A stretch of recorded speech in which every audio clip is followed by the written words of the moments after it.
Hello စုမမ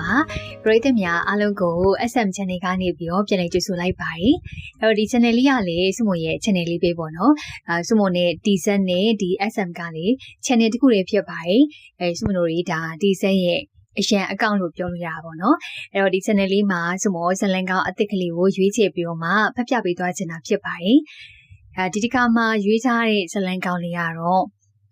ကိုယ့်ရဲ့ဘေးအိမ်မှာပေါ့နော်။ဘေးအိမ်မှာ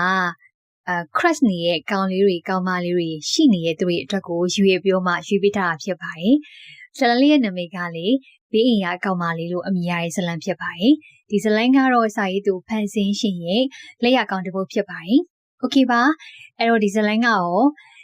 ဘယ်လိုမျိုးရိုချိုချိုလေးတွေနဲ့တွားမလဲဆိုတော့ပြည်သက်ကြီးကအခုပဲသိရအောင်မှာဖြစ်ပါတယ်။ Okay ဇလန်လေးကိုစတင်တော့မှာဖြစ်တဲ့အတွက်ကိုတော့ပရိသတ်ကြီးအားစုမနေရဲ့ channel ကို subscribe လုပ်ရသေးဘူးဆိုလို့ရှိရင်တော့ subscribe လုပ်ပြီးတော့မှအားပေးခဲ့ဖို့လေးမမီကြပါနဲ့ဘူးနော်။ဒါဆိုတော့ဇလန်လေးကိုစတင်လိုက်ပါအောင်မေ။နိုင်နိုးဆက်တန်ကြောင့်တိုင်အိမ်ဟာမချချင်မိမိလေးဘန်သွားမှာဖြစ်တာကြောင့်ထလိုက်ရပါ။ရှေးချိုးမျက်နှာတဲ့ဝိစုံလေးပြရနေအောက်ထက်ကိုဆင်းလာတော့မမေကမကြည့်ကြည့်နေရပါ။ကဲကိုရောကျော်နိုးပြီလား။ဟုတ်။မွေးငါပြင်မိထားရစားတော့အလုပ်ကြီးကနီးနေပြီမဟုတ်လား။ဟုတ်ကဲ့မမေမော်နီအာဝါမမေရဲ့ခပ်ပပိုက်ကိုလုံးယူဖတ်ပြီးတော့မှတနခါပပလိန်ထားရင်မမေရဲ့ပါပြုံနဲ့ရှိုက်တော့အချွဲလေးညဆိုရင်လေတကောင်မအိတ်ညတကောင်မလည်းတွတ်နဲ့ဖုံးပြောနေတာမမေကလေလုံးနေအသက်ကလည်းငဲရောတာမဟုတ်ဘူး26နှစ်ပြည့်ပြီးတော့မ29နှစ်ကိုရောက်နေပြီအတီတကျလက်ထက်တော်လေဟောဗျာမမေကလေဘသူနဲ့လက်ထက်ရမှာလဲမလေးဒီလောက်ပေါ်နေအောင်နော်တကယ်ပါမင်းကြီးစားရင်မင်းများမှတ်မိသေးရဲ့လားအသက်လေးကြီးနေပါပြီငါသားရဲ့ပွေရှုံမနေပါတော့နဲ့ကျွန်တော်တက်က26နှစ်ပဲရှိသေးရအောင်ဗျာအေးမင်းထားခဲ့တဲ့ရေးစားတက်စီကိုမှဆဲကားပြန်ကျုံးနေပြီလေမမေစကားကြောင့်စားနေနဲ့စပြုံဟန်ပါပါတဲ့နေမမေသာစော်ကြီးပဲလေဗျာအေးလုံနေတကယ်ကြိုက်တဲ့သူနဲ့တွေ့မှာကူပါခဲ့ပါမလို့နဲ့နေရဝက်လာအောင်မသိလားဝတ်ဆိုတာဘာကြီးတော့အေးပါငါစကားကိုမှတ်ထားပါရဲ့မမီကအခုတော့အလုပ်သွားတော့မယ်နောက်ကျနေပြီ။ပါးမြေကိုနမ်းပြိုမှာထွက်သွားတဲ့တားကိုကြည့်ပြီးတော့ခေါင်းကိုသာခိုင်ရမ်းမိလိုက်တာပါ။တူမတို့မိသားစုကပတ်စံလည်းအတင်းနေရှိပေမယ့်ခလေးရဖို့ခက်ခဲခဲ့ပါတယ်။ကန်တရားရဲ့မျက်နှာသာပေးမှုကြောင့်လေမိသားစုတွေကိုတားရလေးရောက်လာတော့တကယ်ကိုပြောခဲ့ရတာပါ။တားကလည်းတယောက်ဆိုတော့တယောက်အရန်ကိုလိမ္မာတာပါ။ဘွဲရပပီးချက်မှာတော့အတီးတယောက်ကိုညီနဲ့ဗန်မှာအလုပ်လုပ်မယ်ဆိုတော့လေတားခဲ့မိသေးရပါ။ဒီမျိုးမှမဟုတ်တော့တားနေရမခွဲချင်ဘူးလေ။ဒီနှစ်တော့တာအပြောင်းရွှေ့ရရာတို့တို့ရဲ့နဲ့မြို့လေးမှာသာပြန်ကြခဲ့တာပါ။တာလေးကမိဘတွေပေါ်မှာတိတက်နားလေသလောက်မကောင်းတာတော့ပွေတာပါ။ရီးစားရှုပ်တာမှာတရက်ကိုသူတို့ဖွင့်ထားတဲ့ရွှေဆိုင်လေးကိုလာတဲ့သူတွေရဲ့တဝက်ကျော်လောက်ကတာရဲ့ရီးစားဟောင်းနေပါ။ကို့မှာတော့အမေခေါ်ခင်ရတာအเจ้าကိုလာတိုင်ကြနေ။အိုးတကယ်ပါပဲ။ဒီတာတယောက်နေတော့ဘယ်တော့မှမချီညီပါမလဲ။တိုင်းကအိမ်ရဲ့နောက်နားမှာထားတဲ့စီနီကြဆိုင်ကြီးကိုထုတ်နေစမှာတော့ဟဲ့ပုံမုံမီးပုံကြီးထတော့နော်နေဖြင်ထိုးတော့မယ်ဟဲ့အနောက်ဘက်ကရဲ့အင်္ဂါတော့ရဲ့တန်ကြောင့်လေတိုင်းကမျက်မှောင်ကျုံလိုက်မိတာပါအခါတိုင်းမကြပါဘူးကြီးရတော့အနောက်ရင်ကအတော်ရဲ့ကျောင်းတက်နေတဲ့သမီးဆိုတာဖြစ်ရမယ်ထိုမြတာတွေးပြီးတော့မှစိတ်ထဲကနေထုတ်ကဘန်အိုသာလာခဲ့တာပါဘယ်သိခင်မလဲအဲ့ဒီပုံမုံဆိုတဲ့အမည်နာမလေးရဲ့ပိုင်ရှင်ဟာသူ့ရဲ့အသေးအသက်ဖြစ်လာလိမ့်မယ်လို့ဒီနေ့ကဗန်ပိတ်ရဖြစ်တာကြောင့်မနက်ပိုင်းမှာမမေးစိတ်တိုင်းချစိုက်ကန်းနာနေပြီးတော့မှနေကင်းဘက်တငယ်ချင်းတွေနဲ့စိုက်တိုင်းညနေခင်းကျတော့ထမင်းမစားခင်မှာအင်ချီတံတားပေါ်ကခုံမချိုင်ပြီးတော့ဖုန်းသုံးနေတယ်ဟဲ့အဲ့ဒါငါဆိုနော်မလန်းမကကလေးတွေရဲ့ညင်းတန်ကြောင့်လေဖုန်းကိုချပြီးတော့မှလှည့်ကြည့်လိုက်တော့ရက်ွက်ဒီကကလေးတွေလမ်းပေါ်မှာဆွန်လွတ်နေကြတဲ့ပုံပေါ်ပါတယ်သူလည်းပြင်းပြင်းနဲ့ကလေးတွေနဲ့စုံဝင်လွတ်နေမိပါတယ်အပေါ်ကနေပြီးတော့လေးနေရလွေးနေရဲ့ဆိုအောင်အိုင်ဝန်ဆိုင်မိနေခြင်းမှာတော့ဟာငါနိုင်ပြီကလေးမကြီးရဲ့အော်ဒန်နဲ့တူကန်ဆိုးလေးနဲ့သူ့ကိုနောက်ကနေဝင်တက်လိုက်တဲ့စပိန်တစီပါမဟုတ်ဘူးကန်ဆိုးခဲ့တာမဟုတ်ဘူးသူ့ရဲ့အချစ်ဇလန်အစပေါ်လေကြောင်တောင်နာမည်မဲ့လို့ပေါ့အနောက်ကနေဝင်တက်လိုက်တဲ့စပိန်ချိန်ဆောင်လေသူဟာမြေကြီးပေါ်မှာဖားကောက်ရတာပါခုနအတူစော့နေကြတဲ့ကလေးတွေကလေတရီးထားနေရီးနေကြပါကြော်သေးတာပေါ့သူဝတ်ထားတာရှော့ပင်အတူလေးမလို့ပေါ့အစိုးသားဆိုတော့ထုံးပြခဲပြဖြစ်တော့မှာလက်ချောက်ရက်သားဆိုတဲ့အတွက်လက်ဘဝတွေကပုံးမိသွားတယ်ဘိတ်နေဒီလောက်လမ်းကျကိုသူ့မှာတက်တဲ့ဝင်တိုက်ရလားစိတ်တူတူနဲ့အော်မေပြုတ်มาတော့လင်းနေရနေကုံရုံထားလိုက်တဲ့ခါမှာဟိုနာသွားလား လှမ်းမကြည့်မိခင်မှာနားထဲဝင်လာတဲ့အတန်လေးပါ။ဘာလဲခလေးမလားငါ့အောင်နားလှုပ်တဲ့ကလေးကတော့တွေ့အောင်မေ။နေရွက်ကိုနနာလေးကိုလိန်ဆွဲအောင်ပါပါ။အတွေးများစွာနဲ့လှည့်ကြည့်မလိုက်တော့မျက်နှာလေးရှုံးမေးစွာနဲ့သူ့ကိုကြည့်နေကောင်းပါလိမ့်ပါ။အာလာလာပြောဖို့မောင်းတင်ထားတဲ့စကလုံးတွေဟာလေချောင်းအနေကွေကနေမျိုးချသွားမှပေါ်ပါတယ်။ဘာမှထွက်မလာတော့သူ့ရှေ့မှာရက်နေတဲ့ကလေးမသူ့ထက်တော့တော်တော်လေးကိုငင်မေးပုံပါ။သူ့ရင်ဘလောက်သာရှိရဲ့အရက်ကလေးပါ။ထောင်မသပင်ကြီးကဟိုမရောက်ဒီမြောက်နဲ့ယောက်ျားကီလိုလေးပါ။ free shot တစ်ထည်နဲ့ကြီးကြီးပေါင်းမီလေးနဲ့ပါချက်ကတနခါပကွက်တရားလေးပြက်တဲ့နေရာပြက်လို့ပါ။တိုးကြီးတွေကပေါက်ပြီးမှသွေးထွက်နေတဲ့သူ့ရဲ့လက်ဖွားရိတ်တံမှာဟာကိုကြီးတိုင်ရရလားနားသွားလားသူကလေးမအောင်ငင်းနေတော့မှတော့အနားရောက်လာရင်ငဆိုင်ပါကိုလန်ကြမှာမဟုတ်ပေမဲ့လေကိုရင်နောက်ကအတော်အိမ်မှာမြင်းမြင်းလာနေတဲ့အဲ့ဒီကောင်လေးကိုမြင်မှန်းတတ်မိပါတယ်တော်တော်နားသွားတဲ့ပုံပဲစကားတော့မပြောနိုင်ဘူးအဲ့ဒါမမကြောင့်ငဆိုင်ကသူ့ကိုကြည့်လိုက်နဘေးကကောင်မလေးကိုအပြစ်တင်လိုက်နေမမဆိုတော့ငဆိုင်မလားငဆိုင်မယောက်ျားရပြီလေကိုကပဲအကြီးဆိုတော့သဘောထားကြီးစွာနေပဲ6တစ်ချက်ဟန့်ပြီးတော့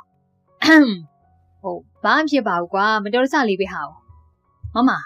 နေဟာလေလှုပ်လိုက်လို့ရှင်ကိုကြီးတိုင်းမလို့ပေါ့တခြားသူသားဆိုတော့ဘယ်လိုလုပ်မလဲအမကိုစိုးနေရငဆိုင်ဟိုငဆိုင် तू ကဒီရက်ကွက်မှာမမြင်ဘူးနော်ဟာဗျာကိုကြီးတိုင်းရတော့လေနီးရက်နဲ့ဝေးပြီအကိုတို့နောက်ရင်ကအိမ်ရလေဗျာကျွန်တော်မှဝမ်းငွေဟင်အရင်ကမမြင်ဘူးပါအရင်နေ့ကမှကြောင်းပြန်လာမလို့နေမှာပေါ့ကိုကြီးတိုင်းဘာမှဖြစ်လို့ရှင်တော့ကျွန်တော်တို့သွားတော့မယ်အေးကျွန်တော်ပြိုင်မဲကိုမစီးတတ်ပဲနဲ့စီးရလေအခုဖြစ်ပြီပေါ့နွတ်ဆက်ပင်ဟွာစုတ်တာမောင်နှမနှစ်ယောက်ညင်းခုံနေတယ်ပဲသူ့ရဲ့မြင်ကွင်းကပျောက်သွားတဲ့အထိကိုသူကငေးလျက်သားပါကိုကြီးတိုင်းမစော့တော့ဘူးလားဗျအေးဟာဒီကလေးမအောင်မြင်လိုက်ရတော့သူ့ရင်ဘတ်တရားအကောင်ပေါက်ကခုံးနေတာအပြင်ကိုပေါက်ထွက်မတတ်ပါဟုတ်သေးပါဘူးရေခုံတန်နေပဲမှားနေရလားဒီဟိုမြောက်ဒီမြောက်ပုံစံကလေးလေးကိုလေနောက်ရဒီမှာလေ तू ကအဲ့ဒီကလေးမလေးကိုသတိထားမိနေရပါအသက်မပြည့်သေးတဲ့ကလေးပေါ်မှာတိတ်တကိုရေခုံးနေရများသူတငယ်ချင်းနေတာတေးလို့ရှင်တော့ကောင်းကင်ပွင့်ထွက်သွားများအော်ရင်နေမလားပါတကယ်ပါစတိတ်ကျောင်းရဲ့တက္ကသိုလ်ရဲ့အခုထိကောင်မလေးတို့များနဲ့တွေ့ဖို့တွေများသောအားဖြင့်ကတော့ချောလို့လှလို့ကိုယ်စိတ်ဝင်စားနေလို့တငယ်ချင်းတွေမျှလို့စသဖြင့်ပေါ့အဲ့လိုနဲ့ပဲတွေးမိနေတာဒီကလေးမကိုကြတော့ဘာမှရေခုံစရာတကွက်မှမရှိပေနဲ့ရေခုံနေတရပါအတွင်းဝင်နဲ့အိမ်ရောက်လာတော့မမေကနောက်ကရင်ကတော်ရင်နဲ့တူဒီဇိုင်းနာမှာရက်ပြီးတော့စကားပြောနေကြပြန်ပါတယ်အုတ်တတိုင်းကရဲမက်လောက်ပဲရှိရလေသူလည်းမတိမတာနဲ့အိမ်နောက်ဘက်ကိုကြည့်နေမိတာပါဩတာပြန်ရောက်လာပြီလားဟုတ်ဟိုတနေ့ကပုံမုံအားတောင်စက်ပိန်းနဲ့တိုက်မိရတယ်လေတော်သေးရပေါ့ဘာမှဖြစ်မသွားတာဩပြောမနေနဲ့မကြီးမငယ်နေစော့နေတာနဲသေးတယ်ဒါနဲ့ပုံမုံလေးကဖြေနိုင်နေလားမစိုးပြောတာပါပဲပုံမုံလေးကစားတော့တာကိုဂုံလူတွေပါမှာတေးကြပါတယ်ထင်ရတာပေါ့မေမေတို့ပြောနေကြတာကိုဆိုင်ငယ်ရက်နေမှာမတိမတာနားဆွနေမိတာပါဒါဆိုရင်တော့အဲ့ဒီကလေးမ10တန်းဆိုတာသိကြပါတယ်ကျွေးနေတော့ရှိပါသေးတယ်ပင်းကြီးမပြေးနဲ့နော်တစ်ဖက်ကအတန်ဆက်စာလေးကြောင့်လေကြည့်မိလိုက်တော့ခွေးဝါရောင်စုပ်ဖွားလေးနဲ့လုံးချွေးပြီးတော့ဘောလုံးလူနေတဲ့ကလေးမပါအရင်နေ့တွေလိုပဲ free shot အဝါရောင်ရဲ့ဘောင်းမီအပွားကြီးရဲ့နဲ့ခွေးလေးနဲ့ဘောလုံးလူလိုက်ပြေးလိုက်ခွေးလေးကိုပုတ်တက်လိုက်နေချစ်ဖို့တော့ကောင်းနေတာပဲကဲမိပုံကြီးမိုးချုပ်တော့မင်းကိုလက်စီးတော့လေချွေးလေချွေးနေပြီအရန်စော့တာပဲသူ့အမေကိုသွားလေးတွေပေါ်တဲ့အထိကိုပြုံးပြနေပြန်သေးတာပါသူ့ရဲ့ခွေးလေးကိုပို့ပြီးတော့မှလက်ရည်စေးဖို့သွားကန်နေမှာသူကြည့်နေအောင်မိသွားတော့မျက်မှောင်ကျုပ်သွားပြီမဲ့ဘာမှတော့မပြောပါဘူးပုံမှန်တိုင်းပါပဲကို့မှာတော့မကြီးမငယ်နေမျက်နှာကြီးပူးနေပြန်ပါတယ်အဲ့ဒီကလေးကအဲ့ဒီကောင်မလေးကိုသတိထားမိနေရဲ့ဆိုတာမမြင်မအောင်ချောင်းကြည့်နေတာကို့လို့တခုလို့ပါနေရိုင်းလို့ free shot နဲ့ပေါင်းမိအပွားကြီးနဲ့ယောက်ျားကလေးနဲ့ဆိုဘောခွေးလေးညလားဒါမဲ့လေတခါလေးမှစကုတ်လေးနဲ့ဆိုလည်းမဟုတ်နိုင်ပါဘူးစိတ်ထဲမှာတွေးကြည့်မိပါတယ်ထမိန်လေးတွေစကက်လေးတွေနဲ့ဆိုတော့ဘလို့နေလဲဒါမဲ့လေယောက်ျားကလေးနဲ့တူမမျက်လုံးထဲမှာပေါ်လာတာကိုလိုကန့်လိုက်ပါနေပါဦးငါဘာလို့အဲ့ဒီကောင်မလေးကြောင့်တွေးနေမိရလဲညနေပိုင်းထမင်းစားပြီးတော့အိမ်ထဲမှာအပြင်းပြေးလမ်းလျှောက်နေမိပါတယ်လမ်းလျှောက်တာထက်တာဝန်တခုလိုမကြည့်ရမနေနိုင်ဖြစ်နေတဲ့စိတ်ကြောင့်လေအဲ့ဒီကလေးမကိုမတိမတာနဲ့ခိုးချောင်းနေမိတာပေါ့လက်တရဖုန်းလာတော့သူ့ရဲ့လက်ရှိရေးစားချတာပါမကန်ချင်မမေလေးဆက်တိုက်ခေါ်နေရကြအောင်ခဏတော့ပြောမေးဆိုပြီးတော့ နိုင်ငံရဲ့မလန်မကက်မှာငုတ်တုတ်ထိုင်ပြီးတော့စကားပြောနေအောင်ပါ။ဗျမ်းဆိုတဲ့အတန်နဲ့တူရေရီလုံးရှင်းကသူ့ရဲ့ခန္ဓာကိုယ်ချက်မှာဆူရွှဲသွားတာပါ။ဟာခုနကရေမိုးချိုးပြီးတော့အဝတ်စားလဲထားတဲ့သူကမကြည်မနဲ့နဲ့ရေယိုးမိသွားပါတယ်။ဟုတ်ပုံကမရည်ရွယ်ဘူးနော်။အတန်လေးကတကိုးရှိတာပါ။စိတ်မကြည်မှုတွေတဝက်တော့ရောကြသွားပါ။ဒါမဲ့လေခက်တီတီမျက်နှာထားနဲ့လှည့်ကြည့်လိုက်တော့သူ့ကိုသွားရီအကုန်ပုံလောက်ပြုံးပြနေရပါ။ထက်ပြီးတော့မင်းနဲ့ဆိုရင်တခုမဟုတ်တခုကန်ဆိုးနေရပြီ။ပုံမှန်နေသားသာပြောလိုက်မိပါတယ်။သူ့မလေးကိုမြင်တော့စိတ်ထဲမှာမတူမိပါဘူး။ပုံကတက်ခွာပန်းမင်းတွေကိုရေလောင်းတာလေ။အဲ့ဒီပင်ကအမြင့်ဆိုလှမ်းပတ်လိုက်တာပဲ။ဒီကကိုကြီးကဒီနားမှာတိတိလေးထိုင်ပြီးတော့ရီးစားနဲ့ဖုံးမြဲနေမယ်လို့ဘဲတိမာလေ။ဘာရဲ့သူ့ရင်ထဲမှာဘလောင်ဆူသွားအောင်မှန်ပါ။ဘာရင်မဟုတ်ပေမဲ့သူခုနစကားပြောနေတာကိုကြားသွားပြီလား။သူ့ကိုလူရှိုးလို့ထင်သွားပြီလား။ကိုပူပန်မှုနဲ့ကိုသူ့ရဲ့တွေ့ရတခြားစီပါ။ဟီပုံကခိုးနှထောင်တာမဟုတ်ဘူးနော်။အပင်ရှိလာရင်းနဲ့ကြားနေရလို့ပါ။ဒီနားမှာထိုင်ပြောနေမှန်းတော့မသိဘူး။ sorry ပဲနော်။တငယ်ချင်းနဲ့ပြောနေရပါ။ရှယ်ရမ်းပြီးတော့မှပြောလိုက်ပေမဲ့ဆက်ဖြည်းဖြည်းနဲ့အဲ့ဒီကလေးမှာဟုတ်လေဟုတ်ဖြစ်နေ။အဲ့ဒီနေ့ပြီးကလေးကသူ့ကိုတွေးလို့ရှင်တော့ဆက်ဖြည်းဖြည်းနေပါ။သူကလည်းတခုလူမိသလိုဆိုတော့မျက်နှာပိုမိတာပေါ့။အဲ့ဒီနေ့ပြီးတော့ဖုံးပြောခြင်းသူ့မှာမရင်ငင်နဲ့ဖုံးပြောနေရလို့ပဲ။ဒါမဲ့လေမလွဲမရှောင်ပါပါ။သူ့အယုံနေမှာဒီကလေးမှရှိနေတော့ကျန်တဲ့လူတွေကစိတ်ထဲမှာမရှိတော့ဘူးပေါ့။အချင်းနဲ့မြင်လွဲတတ်တယ်ဆိုတာအဲ့ဒီနေ့မှယုံသွားတာပါ။အသိမင်္ဂလာဆောင်အိမ်အဖေနဲ့မယားမအားတော့ဗန်မသွားခင်မှာမနဲ့စောစောသွားပြီးပါတဲ့အစကတော့အင်တီတီနဲ့ပေါ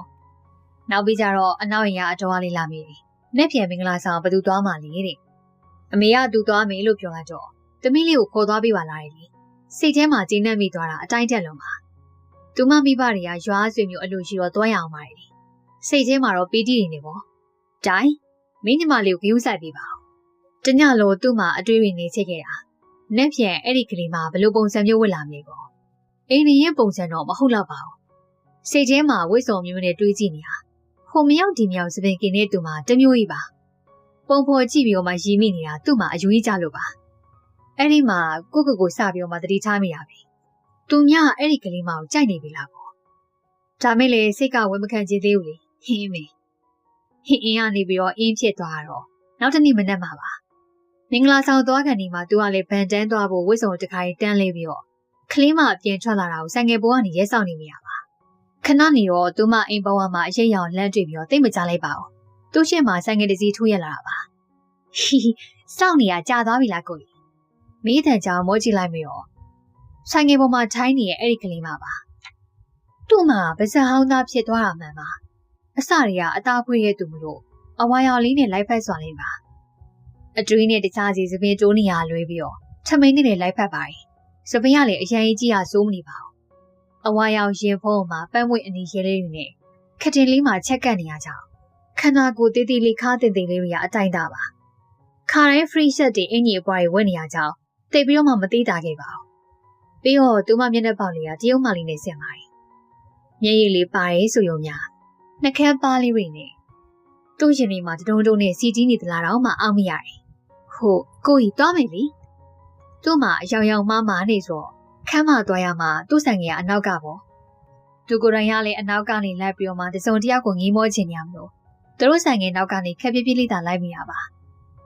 ဆိုင်ငယ်လီတိုးပြီးတော့မှတလလနဲ့လွှင့်နေတဲ့စပင်တူတွေအရှိမမောင်းနေတဲ့တငယ်ချင်းတွေရီပြုံးနေတဲ့အဲ့ဒီကလေးမအောင်ငေးပြီးတော့မှရီစားထိန်လေးတွဲခဲ့တဲ့သူ့ဘဝမှာကောင်မလေးတယောက်ကိုအခုလိုအငမ်းမရငေးဖို့ခြင်းဟာဒါပထမဆုံးပါခမ်းမတွေကိုရောက်တော့တောင်ကြကြဝိုင်းမှာဝင်ထိုင်ဖြစ်ပါတယ်သူနဲ့မြေဆောင်ထိုးမှာတော့သူ့မလေးပေါ့ဇပွဲပေါ်မှာခင်းကျင်းထားတဲ့ကိမိုကော်ဖီနဲ့ဂျင်လက်ဘတ်တွေဟာသူ့ကိုမဆွဲဆောင်နိုင်ပါဘူးတကယ်တမ်းသူ့ကိုဆွဲဆောင်နေတာဟာသူမရဲ့လှုပ်ရှားမှုတွေနဘေးရတငယ်ချင်းနဲ့စကားပြောလိုက်ရေးလိုက်ပကံနဲ့ကိမိုကိုဇိုးနဲ့ကော်ခတ်ပြီးတော့စားလိုက်နေတကယ်ဆိုလို့ရှိရင်ဘာမှလင်းချပြင်ဆင်လာလည်းမဟုတ်ပါဘူးတနခါခက်ပပလေးလိမ့်ပြီးတော့မှပန်းနုရောင်နှကန်းစီလီသာစိုးခဲ့တဲ့ပုံပေါ်ပါတယ်ကိမိုခရင်လေးတွေပေးချန်သွားတဲ့သူမနှကန်းပါလင်းလျလေးကိုသူ့မှာငေးနေအယောင်ယောင်မနေပါရေစားလိုဘာလိုခန်းစားချက်ကြီးကြောင့်လေနဘေးရတပူငှက်ပြီးတော့မှတောက်မရောဖူးရှာပါချက်သွားတဲ့တင်းမရပါတယ်ဟုတ်ကိုကြီးအဆင်ပြေရလားအဲ့ဒါရင်နှွေးကြက်တက်ဘူးလေကလေးမပြောတော့မှသူဟာတော်တော်ကြီးနဲ့ခုနအကွက်တွေကိုကြည့်မိလိုက်ပြန်ပါတယ် အသက်ကြီးလို့မျက်စိမှုံနေပြီလားသူ့မှာတော့မခံမရဲနောင်ရှိုးပေးလိုက်တာဒါကလက်ဖက်ရည်ချိုးစင်လေသူ့ဘက်ကိုထပ်ပြီးမှချပေးလိုက်တဲ့ဘူးတစ်လုံးပါသူကတော့ဘာမှပြန်မပြောမိပါဘူးဟဲ့လက်ဖက်ရည်ချိုးတောက်ပြီးမှစိတ်တွေပြန်ပြီးတော့စူးစီးနေစင်ပါပြီအနောက်ကကောင်လေးတယောက်ကကလေးမလေးရဲ့ကောင်ကိုပို့လိုက်တာကြောင့်အရှိကိုပဲငားကြသွားပါစိတ်ထဲမှာတော့အဲ့ဒီကောင်မကြည့်မနဲ့မြစ်တာတော့မှပို့မိသေးရပါသူကတောင်မကြည့်မနဲ့ဖြစ်နေတာမောချင်လိုက်တဲ့ကလေးမလေးရဲ့မျက်ဝန်းတစ်စုံဟာပျော်ရွှင်ခြင်းနေပါဟာတားကြီးနင့်မေကြီးတော့တားကြီးလားတော်နော်တားမိဆုံးမသွင်းနဲ့အဲ့ဒီကောင်လေးကတွက်ပါတယ်စူးစူးဆက်နဲ့ကလေးမနာမှာဝတ်ထိုင်ပြီးတော့ငါဒီဝိုင်းမှာပဲထိုင်မယ်ဟာထိုင်လေနင်ကလာစားလားငါဖေဘက်ကမျိုးဟာဒါဆိုတော့ငါအဝဆွဲမယ်ဆွဲစီဗျာဒီဝိုင်းမှာမိန်းကလေး2ယောက်ရှိပါရဲ့နဲ့ကိုယ့်ရဲ့ကလေးမပဲတိတိတတ်တာအေးပေးနေရပါပြီးတော့မမွေချင်းချင်းမြင်းဆိုလို့ဒီကောင်မရိုးသားပါဘူးတစ်ဆက်တည်းမှာဖြစ်ပေါ်လာတာတဝင်တုံမှုတွေလားသူကလည်းတကယ်ကိုယောဂရင်းနေပြီနေပိုလာလာရင်နော်ကီတိုလီနေပြီနေနော်တေးသွားမယ်ကလေးမအဲ့ဒီကောင်ရဲ့ပါဘူးလက်သီးနဲ့ရွေးနေရပါကြီးရတော့တော်တော်လေးကိုခင်မုံရပါတယ်တစ်ဆက်တည်းမှာလေစိတ်မချခြင်းတွေကဒွန်ကျွဲလာပြန်ပါတယ်သူ့ကိုတတရားစီကိုတမင်ချရလိုက်တော့အကျန်စီတွေအောင်မြင်သွားတဲ့ပုံပေါ်ပါတယ်ကလေးမသူ့ကိုကြည့်လာလို့ဟိုတရောင်းစားလေးကလည်းကြည့်လာပြီးတော့သူကဘာတူလဲနင့်ကိုလည်းမဟုတ်လာဘူးငါမသိဘူးနော်သူကအိမ်နာကကိုကြီးလေဟိုအမိမအားလို့သူနဲ့လိုက်ခဲ့ရတာဟိုနာမည်ကနေပါအခုကြည့်ကိုသူ့နာမည်တော့မှမသိဘူးလားစိတ်ထဲမှာတော့အောင့်သက်သက်နေပါဟိုကိုကြီးနာမည်ကဘာလဲနေရတိုင်းနေရတိုင်းနဲ့ပုံညာနေရလေတေချာမသိရသူနဲ့လိုက်လာရတယ်အောင်မသိလို့ရှိရင် तू ကရောင်းစားမှကြာနေတာလေအိမ်ကြီးချင်းနေပဲကွာငါစိတ်မချပါဘူးလဲသိလိုက်ပေါ့အပြေစောင့်ရအောင်မင်းတော့ငါစိတ်မစိုးကြဘူးအေးပါအပြန်ကြရင်ငါမိုးလိုက်ဝယ်ကြည့်မယ်လေလိုက်ပါကလေးမညဘေးကဘောကောင်မလေးကိုမေးပြီးတော့မှခေါင်းကြီးပြလိုက်တာပါသူ့မှာတော့စိတ်မချခြင်းများစွာနေပါအပြန်ကြတော့ဟိုအကိုကြီးပုံနေခဲ့တော့မယ်နော်မင်းရမသိဘူးနဲ့လိုက်သွားမလို့လားဟိုဖုန်းဆက်ပြီးတော့ပြောမှလေတကွန်းသာပြောမိတာပါရှင်းနိုင်လို့ရှင်တော့မသွားနေပါညာနဲ့ဆွဲထားချင်တာပေါ့ကလေးမသူ့ရှိမှာပဲအိမ်ဖုန်းဆက်နေရပါကောင်လေးနာမည်ကိုပြောလိုက်တော့အိမ်ကလည်းခွင့်ပြုလိုက်တာသူ့အမေကိုပြောလိုက်တဲ့ဆိုင်နယ်မိန်းလေးကသူ့ရဲ့မှတ်ညံနေမှာအော်တိုစီသွားပြန်ပါတယ်ပြီးရနေသူ့ရှိရနေဆိုင်ကနေထွက်သွားလိုက်ကြတာသူ့မှာတော့ထိုင်မရချမရနေအလုပ်ကလေးသွားဖို့အချိန်လိုသေးရကြွားဆုံးဖြတ်ချက်တွေကိုခြိုက်နေတငယ်ချင်းစီကိုဖုန်းခေါ်ပြီးတော့ဆိုင်တိုင်းဖို့ပြောလိုက်မိတာပါအိမ်မုံစုံဝါထလာတဲ့သူ့ရဲ့တငယ်ချင်းကတော့ဆဲတာမွန်လို့ပါမနေ့စာကိုအေးဆိုင်တွားရမလားပေါ့ဒါလည်းဂယုမဆိုင်နိုင်ပြန်ပါဘူးဆိုင်ထဲမှာဝေးဝိုက်နေမိတာသူ့ရဲ့ကလေးမလေးပါတွေ့ပါပြီပြုံးပျော်ပြီးတော့စကားကြီးပြောနေတာကိုကသူနဲ့မျက်နှာချင်းဆိုင်ဝိုင်းမှခြိုက်မျိုးမှာဘလောက်တောင်စိတ်မချစွာနဲ့ကြည်နေမိရင်မသိပါဘူးတငယ်ချင်းကတော့မှရင်းမိစွာနဲ့နင်းအဲ့ဒီကလေးနောက်ကိုလိုက်လာလားငါမမြင်ဘူးနော်အိမ်နာထမင်းလာတဲ့တငယ်ချင်းရဲ့အမေတို့မဖြစ်နိုင်ပါဘူးမျက်တောင်မခတ်တန်းသာစိတ်မချစွာနဲ့ကြည်နေမိတာပါသူမတို့ပြန်သွားတော့မှမင်းရနော်မနေ့စောဖုန်းဆက်ပြီးတော့မုံကျွေးမှာဆိုလို့အေးပဲတောက်လိုက်ရပြောစမ်းပါဦးအဲ့ဒီကောင်မလေးကအသက်တောင်မှပြည့်ရတာဒီနေ့မှစိတ်နဲ့ဖြေတာမေးမလဲကွာအသက်တောင်မှမစေသေးဘူးနော်ငါလည်းငါကနားမလဲတော့ကွာဒီတခါကခိုင်းနေကြွားတေးကြပဲကွာအခုတခါတည်းကိုကြည်ရနေငါတော့မှသိရဟဲ့အောင်သွားပြီမင်းတကယ်ကိုပြည့်ကြွသွားပြီငါဘာလုပ်ရမလဲကွာလိုက်ဖို့ကွာငါ့ကိုပြန်မကြိုက်ရောကွာတိုင်းရဲ့ကိုဖီတဲ့နေဘယ်ရောက်ကုန်တာလဲဘယ်ခွေ့ချီသွားပြီလဲကွာခွေးတောင်စားငါတီပြောနေတာဟာကောင်မလေးကငင်းနော်အပြောဆိုတော့နောက်ဆုတ်လိုက်ငါအားမပေးဘူးမင်းစိတ်ကိုမင်းတေးချောင်းစမ်းစီအရင်တွေနဲ့မတူတာအမှန်ပဲဟာမင်းတို့မလိုက်ခင်မှာလက်ရှိဟာတွေကိုအရင်ရှင်းအောင်တော့သူကမင်းကိုစိတ်ဝင်စားတဲ့ပုံပေါက်ရင်လားစိတ်ကစားတာဖြစ်နေစိတ်ထဲမှာကလေးမကိုတွေးကြည့်လိုက်တော့ကလေးမကသူ့ပေါ်မှာအကြောင်းနေမပါပါဘူးတေချာတော့မှကြည့်ရမဟုတ်ပါဘူးသူကဒါမပြောနဲ့နော်မင်းကိုစိတ်မဝင်စားဘူးလို့ကလေးတယောက်ကြောင့်ငါကောင်အသေးကွယ်လို့မကြားချင်ဘူးနော်စူတောင်းလေ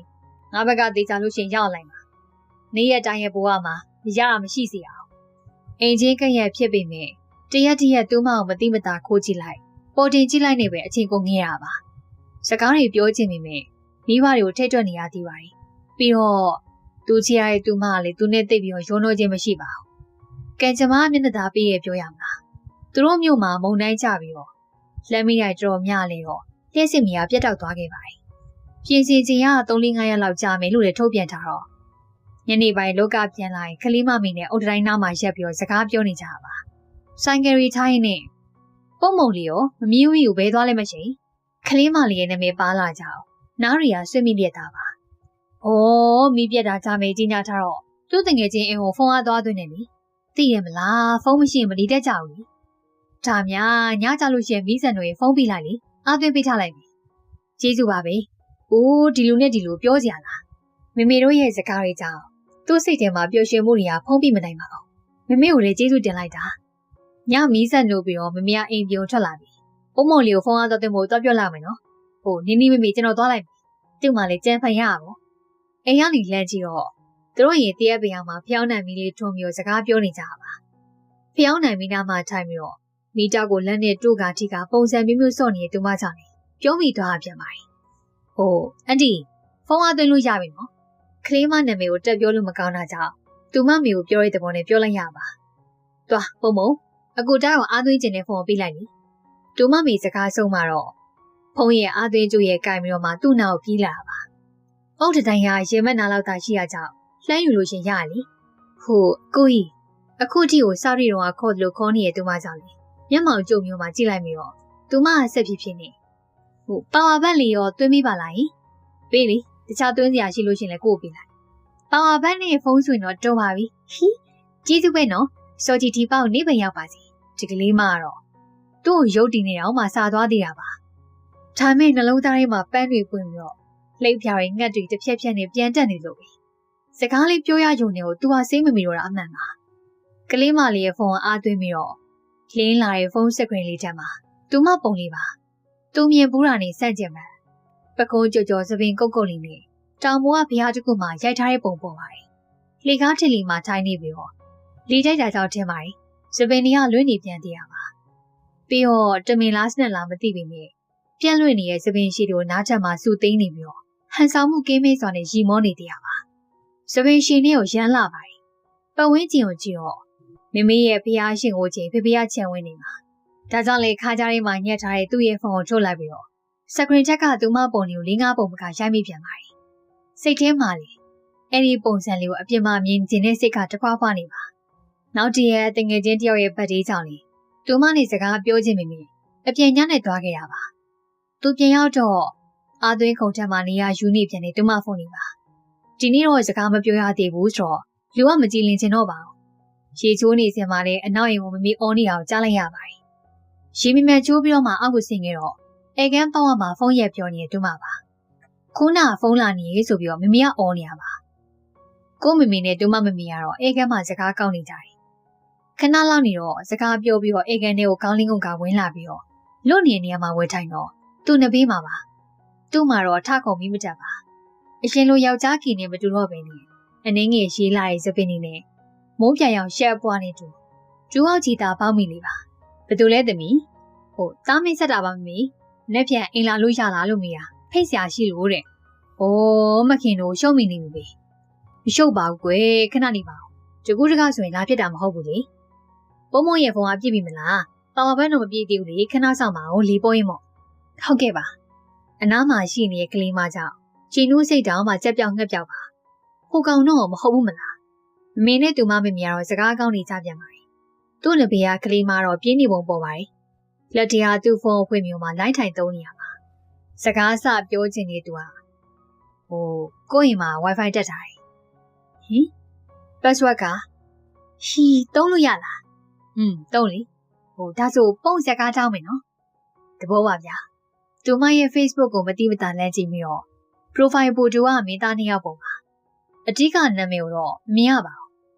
းဒါကြောင့်လေအုံနောက်နေနဲ့တုံမျိုးမှာစကားတောင်းနေတူမှာကိုတောင်းပေးရမလားအဲ့ဆိုတော့ကျေးဇူးတင်တာပေါ့ပြောဘယ်ကတောင်းမရမလဲဟိုကြေးတစ်ထောင်ပုံမြင်ခဏလောက်တော့ search bar မှာရှာလိုက်ပြီးတော့တွေ့ပြီမေလေခက်တီတီနဲ့ကိုမတွေ့ဘူးရှိပါရဲ့ဟို1000 star လို့ရှာကြည့်ပါလားဒီလိုလို့လေကလေးမကိုလင်းပို့ပေးလိုက်အဲ့ဒါပုံမြန်တယ်အကောင့်မသိဘူးလေကလေးမအကောင့်ပြောလေကိုရှာလိုက်မယ်ဟိုပုံနာမည်ပဲ ပုံပုံရှင်အင်္ဂလိပ်လိုစလုံးတစ်ခုချင်းစီပေါင်းပြနေတဲ့သူမကြောင့်လည်းပြောပြီးတော့သူ့လက်တွေကကီးဘုတ်ထက်မှလင်းမြဲစွာလေးရွေ့နေရပါပုံပုံရှင်လို့ရိုက်ရှာလိုက်ပြီးတော့ဘေးရလေဒီရကြပြကရ friend app ပြီးတော့မှသွားဟိုင်းလိုက်တာပါခဏနေတော့သူမထံမှာလင်းလေးပို့လာပါတယ်ဟာအကောက်ရပြီမိနစ်20လောက်ကြာတော့မိပုံကြီးမိုးချုံလိမီပြန်ရအောင်လေဟုတ်ဒီမနမ2ယောက်ကတော့အစင်ပြည့်နေကြဟုတ်လားမမေစကားကိုစိတ်တရားနေပြီးတော့မောင်နှမဆိုတော့စုံမသွေးမှလည်းမမီရဲ့လို့ရေရွတ်နေမိရပါပြန်ကန်ဒီမှာသူမအောင်ကိုဒေါင်းနာပြီးမယ်လေနောက်ရက်မှကိုအမလီမင်းညီမတော့တနေ့ကိုစကားကြည့်ရပဲမမေရလေသူမဟာဆူဆူအောင်လေးနေပြီကိုကလည်းတကားပေးဖို့လိုက်သွားရင်စကားပြအောင်ဒေါင်းနေရသူမအောင်ခလေးမကြည့်ချင်တဲ့စကားရှိလို့ရှိရင်ကိုစီကိုပို့ထားလေကိုဒေါင်းမိမယ်အားလာစရာကြီးပို့ထားလိုက်နော်ဟုတ်သူမကိုမျက်စိတွေစုံလာကြည့်နေပြီးတော့တကားပိတ်ချင်မှသူမအိတ်ချင်ရောက်မှာသူကစားတစားပို့လိုက်ပါအားနာရဲဆိုရင်တော့အကိုကြီးလို့မခေါ်နဲ့ကွာပြန်စားကိုရေကိုစိတ်လို့ရှားစွာနေစောင့်နေပြီ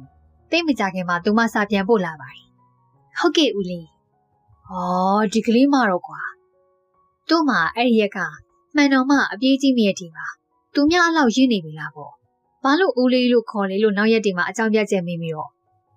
သူကသူ့ကိုကလေးမလို့ခေါ်လို့ပါတဲ့တကယ်ကွာဒီကလေးမလေးကိုတရက်တက်တရက်ပို့တိုးပြီးတော့မှချစ်လာလိုက်တာဆိုတာဒီလိုနဲ့ပဲသူနဲ့ကလေးမလေးရဲ့ချင်းနေဟာတရက်ပိတရက်ကုံဆုံးလာပြီမေလေထုံနည်းလက်ကောင်းပါပဲသူ့မှာတော့အားလက်ချင်းတွေမှာကလေးမဝေါ်တွေမှာရောက်နေတတ်တယ်လို့ share post တွေမှာလည်း read တွေအမြဲတမ်းပြီးနေတာပါတခါလေမှလည်းအတင်နာကိုထိုင်ကြည့်နေရပေါ့မမေပြောတဲ့ words တော့မဟုတ်တန်ကောင်းပါရဲ့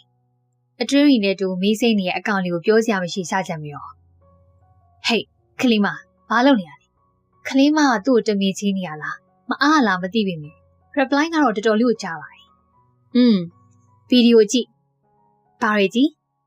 ပြောစရာမရှိစကြပြောနေရတဲ့သူ့ဖြစ်ကရေတော့ရေရတာပါတွေ့ရစီနေပေါ့ဦးလေးရအားနေရပေါ့ဒါလေကောင်းမလေးနဲ့စိတ်ကောက်နေရလားပြောပြီးရဲ့နေ့တွေကဟိုကိုကြီးဒီကိုကြီးဆိုတဲ့အခေါ်အဝေါ်စားမှနေရာယူသွားတာဦးလေးတွေပါကိုကစင်ငယ်ပါကွာယုံလိုက်မယ်နော်တော်ရဲမှာခုန်နေရမှာဖုံးပြောနေသေးချစ်ကလည်းကွာဘာညာအားပွားဘဲသူ့မျက်နှာရှုံးမိသွားအမှန်ပါဒီချိန်မှာ propose တာသွားလို့ကတော့သူ့ကိုလူလျှော့အပျော်ကြံနေလို့ထင်ပါသူကကလေးမပုံမှာတော့အတီးကျန်တာပါဒီကလေးမလေးကြောင့်သူလက်တလို့စီဟာအားလုံးနဲ့အဆက်ပြတ်ထားတာပါအရင်ကပါကွာအခုကကို့မှာတိတ်ကိုချရတဲ့ကောင်မလေးကတယောက်ပဲရှိတော့တာဟဲ့လားကလေးမပြောင်ဆက်စနေပါတကယ်ပါအဲ့ဒီကလေးမလေးကိုပဲတကယ်ချစ်တော့တာထားပါပုံနေမှမဆိုင်တာဘိုင်မိုင်ဦးလေးပုံရက်ခွက်ကြီးကလာဟိုင်းနေဘာသူ့မှာကောင်းပြီးတောက်သွားတာပါ crush တော့ crush ပေါ့မဖြစ်ဘူးဒီကလေးမတော့အပမခံနိုင်ပါဘူးသူ့မှာတခါမှမဖြစ်ဘူးလက်တွေပါတုံရင်လာလို့ပါခွက်ကဘာတူလဲဟေးကလေးမစာပြန်ဦးလေကွာစင်းသွားပြီလားစင်းသွားတော့မဟုတ်ပါဘူးစင်းတာမပြတ်အောင်ပါတကယ်ပဲ crush နဲ့စကားပြောနေရလားအစင်သာပြေသွားလို့ရှင်မဖြစ်ဘူးလက်လေးလို့ရှင်ခွက်စည်းနေရမယ်အမြဲဆုံးနေနဲ့ပကံလုံးစီးမှာပဲနောက်ရက်ကြတော့ကလေးမရဲ့တင်ငယ်ချင်းကကလေးမကိုတက်တွဲပြီးမှတင်ထားတဲ့ post ကိုပါကြည့်ရတော့အဆောင်လေးလာရေးခီးတော့ပုံနေထင်ပါတယ်သူ့မှာပုံတစ်ခုချင်းစီကိုတေချာလိုက်ကြည့်နေမိတာပါကလေးမယောက်ျားကင်နဲ့ထမင်းလေးနဲ့ပါကိုမန့်နေဝင်ကြည့်တော့သူ့မှာတွေးတက်မတက်ပါဒီပုံလေးကချစ်ဖို့အကောင်ဆုံးဆိုရယ်စားနေတူကလေးမရဲ့စနက်လေးပါတရားထိုင်နေအိမ်ငိုက်နေတာပါသူ့ရဲ့ကလေးမလေးအဲ့ဒီကိုမန့်ကို reply ပြန်ထားတာဇီယာကွာမစနဲ့နော်ဘာလဲဒီကောင်လားကလေးမရဲ့ crush ကကို့မှာအဲ့လူရဲ့ဝေါ်ရဲထိပါမှွေနောက်မိရဲ့ထိပါညတော့မှအိတ်မပြောပါဘူးကြာရင်ယူတော့မှာသူလောက်ကပြန်လာတော့မမေကအိမ်ရှိအောင်မလကပင်ကြီးကိုမော့ကြည့်နေရကြမမေမလကလေးစားကျင်လို့လားကျွန်တော်ခုမိတ်မယ်လေမဟုတ်ပါဘူးကွယ်ပုံမုံနဲ့တခြားကလေးတွေကိုကောက်ပြီးမှကျွေးမလို့လေပွားလောက်ပြီလားလို့ကြည့်နေတာသူညနာတကူလုံးဝင်းပါသွားပြီးတော့မလကသီးတွေကအရင်ပွားနေမကောက်ဘူးမမေရဲ့နေ့ဖက်ကျွန်တော်လေးလုံးမသွားတော့ကလေးတွေနဲ့တုတ်စားလိုက်မယ်လေသူစကားဆုံးတော့မမေကဘာလို့မှမသိပါဘူးသူ့ကိုကြည့်နေပြီးတော့ဒါရေသွားချိုးပြီးလို့ရှိရင်မမေကပြောစရာရှိသေးတယ်ဟုတ်ကဲ့ပါ ရှီမိုးချိုတမင်းစားပြီးတော့မမရသူ့ကိုပြောလာတာတားရင်ကောင်းမလေးတွေနဲ့ပွေတာဝင်ပြီးဘာမှပြောခဲ့ဦးနော်ပုံမုံလေးနေရတော့မဖြစ်ဘူးနော်မိသားစုချင်းမျက်နှာပြလိမ့်ပြီးတော့ငင်လို့နေတာတားစစ်တရားထုတ်လိုက်ပါအပြုံမကြံပါနဲ့လို့မမရတောင်းဆိုပါတယ်မမေစကားဆုံးမှာတော့သူကတပြင်းရှည်ကိုချလိုက်မိတာပါအထိတ်တီတွန်းနောက်လိုက်ရချင်လာလို့နေပါကျွန်တော်ပုံမုံအပြုံမကြံပါဘူးမမီကျွန်တော်သူ့ကိုတကယ်ချစ်မိတာမလိမ္မညာဘဲနဲ့ဝေခံမိတာသူမပေါ်မှာသူ့စိတ်ကဘလောက်စစ်မှန်လဲဆိုတာသိတယ်ပါအသက်ရွယ်ကွာချလို့အရင်လူတွေလိုမချစ်တော့ပါဘူးကွာဆိုပြီးမှလုံးလုံးမရဘူးသားမမေကပုံမုံတို့မိသားစုနဲ့မျက်နှာမပြတ်ချင်ဘူးကျွန်တော်ဘက်ကအတီးပါမမေယုံမိပါမင်းမလဲကွယ်ကြိုက်စီရရှားလိုက်တာသူ့မှာပြုံးနေအောင်မှတပါဘာမှမပြောနိုင်တော့ပါဘူးနောက်ရက်ကျတော့ကလေးမတို့မောင်နှမရက်ခွက်တွေကကလေးတွေရဲ့နဲ့တူမလကာသီးခူးပြုံးမှတုပ်စားဖို့ပြင်ကြပါတယ်မလကာသီးတွေခူးပေးပြီးတော့ကလေးမသူ့တုပ်ပြီးမြင်ညင်းနိုင်ယူလားချစ်ရသူရဲ့လက်ရအောင်စားကြပါဦးလေးရအစိတ်စိတ်လေးတွေစိတ်ပြီးနော်ငဆိုင်နေရရေပြောင်းစီကိုတောင်ဝင်နဲ့ကိုယူပြီးမှလုံးနေစင်ပါကလေးမတန်မင်းတိုက်ဆိုတာကလေးမရဲ့ crush လားကိုကမေတော့မျက်မှောင်ကျုပ်လေးရဲ့နားမလေးစွာနဲ့ပြန်မော့ကြည့်ပါဟို post ထဲမှာမှတ်ထားတယ်သူကရှက်ရှက်နေပဲမင်းပြီးတော့ခွတ်ပေါ့ကလေးမဖြေချောင်းတုတ်ကဘာရက်တန့်သွားတဲ့အောင်ပါအဲ့တယောက်ကလည်းစိတ်ဝင်စားနေပုံပေါ်ပါတယ်ဟို तू ကဂိုက်လားအဆောင်မှာဂိုက်လာလို့တော့ခင်းတာပေါ့၄နှစ်လောက်ကြီးရယ်ဘာလို့မင်းနေရလဲဦးလေးရဲ့ဟိုတနေ့ကကလေးမပြောရင်လေ crush နဲ့စကားပြောမယ်ဆိုတာအဲ့ဒီခွက်ကတယောက်ကလေးမ crush တွေဘယ်နှယောက်ရှိရလဲကလေးမပြုံးစီစီလုံးနေတော့မှာတော့မလကာသီးတွေစီးနေနေဆိုင်ရမမရဲ့ခွက်တရလေအလျှောက်ပေါင်းမရေမတွက်နိုင်အောင်ပဲကိုကြီးတိုင်းကြီးချောတဲ့သူတိုင်းကိုလိုက်ခွက်နေတာမဆိုင်နော်ချောတဲ့သူတိုင်းမဟုတ်ပါဘူးသွားအိမ်မှာအရသာမို့ဆိုသွားယူကြောင်ရင်ထဲမှာရှိငဆိုင်ထွက်သွားတော့ဟိုကလေးမဘလို့ပုံစံမျိုးသဘောကျတယ်ကိုကြီးတွေကိုသဘောကျတယ်အနေအေးတီတနက်နဲ့အာကုလို့ရမယ်တိုက်မျိုးပေါ့ပုံကချွဲကျင်လေချွဲမေကွာဟိုနားလေပြရမယ်သဘောထားကြည့်ရမယ်အလိုလိုက်ရမယ်ဟိုကိုကအဲ့တက်ပဲလေကိုရောမခွက်ချင်ဘူးလားမျက်နှာပြောင်ပြောင်နေပဲမေးချလိုက်တော့မျက်စောင်းလေးထိုးလာပြီးတော့အသက်ကြီးတဲ့ကိုကြီးတိုင်းကပုံကမ crush ပါဘူးဦးလေးလိုလူရှုပ်တွေဆိုရင်ကောင်းနေတော့မှမထင်ဟာသူ့မှာရင်ပူမှုများစွာနဲ့ကလေးလောင်နာမှာငုတ်တို့ထိုင်ရတာပါကိုမပွေပါဘူးကွာလာလုံနေနဲ့မေမေတို့တော်တို့ကပြောတယ်ရက်ွက်တရားလူတွေရောပဲဦးလေးရရမ်းပူရတဲ့ဟာအဲ့ဒါရင်ရလေကွာအခုတကယ်မပွေတော့ပါဘူးပုံနဲ့မဆိုင်ပါဘူးဦးလေးရပုံတိုင်းမဟုတ်ဘူးကိုမပွေတော့ပါဘူးကလေးမရဲ့အဲ့ဒါမလို့ကိုမစင်းစားပေးချင်လားဘာလို့စင်းစားပေးရမှာလဲဦးလေးရလေကိုကလေးမအောင်မမကြီးအရသာမုံတို့သုံးထုတ်ယူလာခဲ့ဟိမိဖို့ခန်းနဲ့ပြေးဝင်ပြီးတော့မှအုံလာတာမတော်ရသေးရဲ့ရောက်ပါလောင်လေးပါစိတ်တရားနဲ့မြတ်တာတွေတတိတန်းကိုပို့လိုက်မိပါတယ်အချိန်ကောင်းကြောင်မှလာဖြစ်ရလို့ပဲသူ့ပုံစံသူမရဲ့တိုင်မဟုတ်ပါဘူးဆိုတဲ့စကားကြောင့်လေသူ့မှာအလိုလိုက်ကြိုက်ဆောင်ရပါတယ်စကားတွေလည်းအစ်စ်ထွက်တယ်ဆိုတာနဲ့သူမရှယ်ထားတာကိုမပြောရင်တော့မှကြိုးပြောမှတောင်းချပြရပါသူ့ဖုန်းထဲမှာလေကလေးမတင်ထားတဲ့ကလေးမရဲ့ပုံတွေအပြည့်ပါသူမကြိုက်တဲ့စကားတွေ